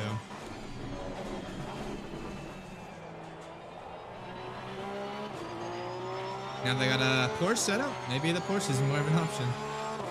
Yeah, Porsche feels really good here though. All right, guys. Yeah, setup felt really, really good.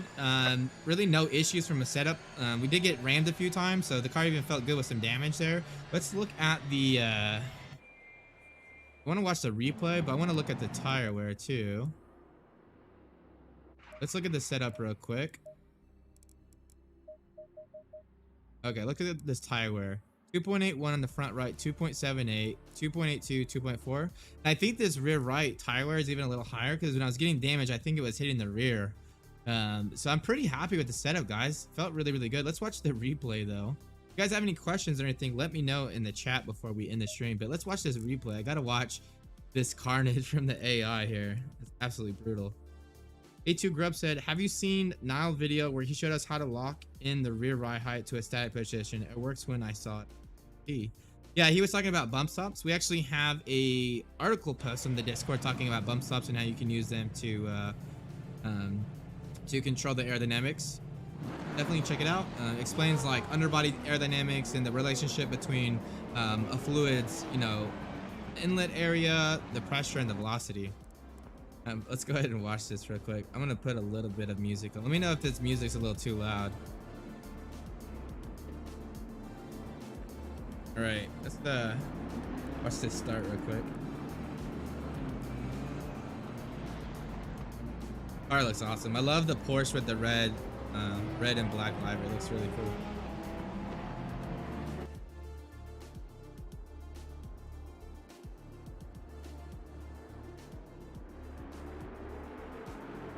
Oh, look at that start. Oh my god, that was crazy. Actually, I had to lift here because I didn't want to get into contact, and that McLaren just went up the inside on me. Then I saw this gap, so I shot it pretty wide into turn 1.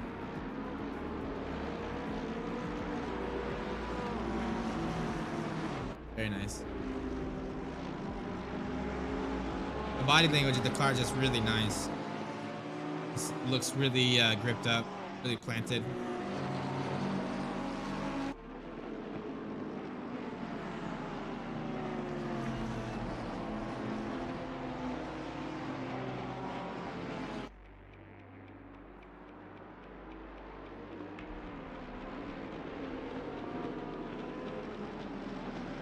All right, let's gotta watch that contact.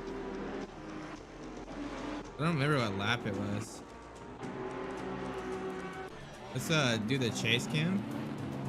Oh, there it is. Wow. That was crazy. Look at this. Woo. Just use me as a brake, 100%. Jeez.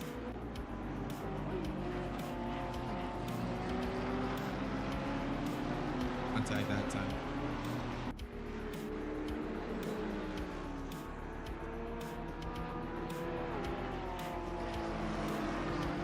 I think he hit me again this time. Let's see. Oh, not that time. Close, but not exactly. That time he hit me again. Now look, little tap.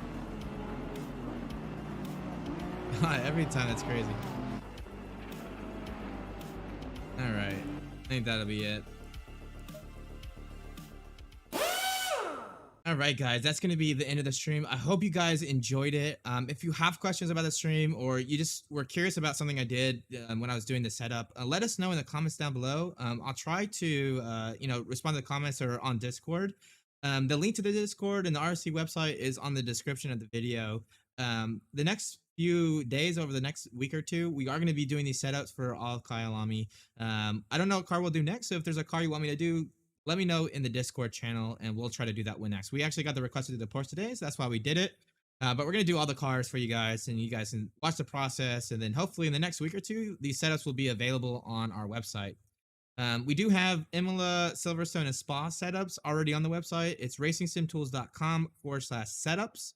And eventually these will be on there too. The process is I do these setups, and then me and Speed Demon we get together. He's a little bit quicker than me. He'll look at the setups and try to figure out if the car needs to be pushed in a little bit different way, and then we'll make some tweaks. And we'll also look at how this the car does over a full stint and make some changes if the setup evolution is not there. But that's going to be the end. I'll probably stream tomorrow. So if you guys enjoyed the video, be sure to hit it with a like or even a dislike. Any kind of activity helps. If you like the channel and you like the kind of content, RST is a part of trying to get people more setup information, how they can set up their cars, and just the technical side of racing. Be sure to check us out. We try to stream quite a bit, but that's going to be it. Hope you guys have a good weekend. And my name is Zach, and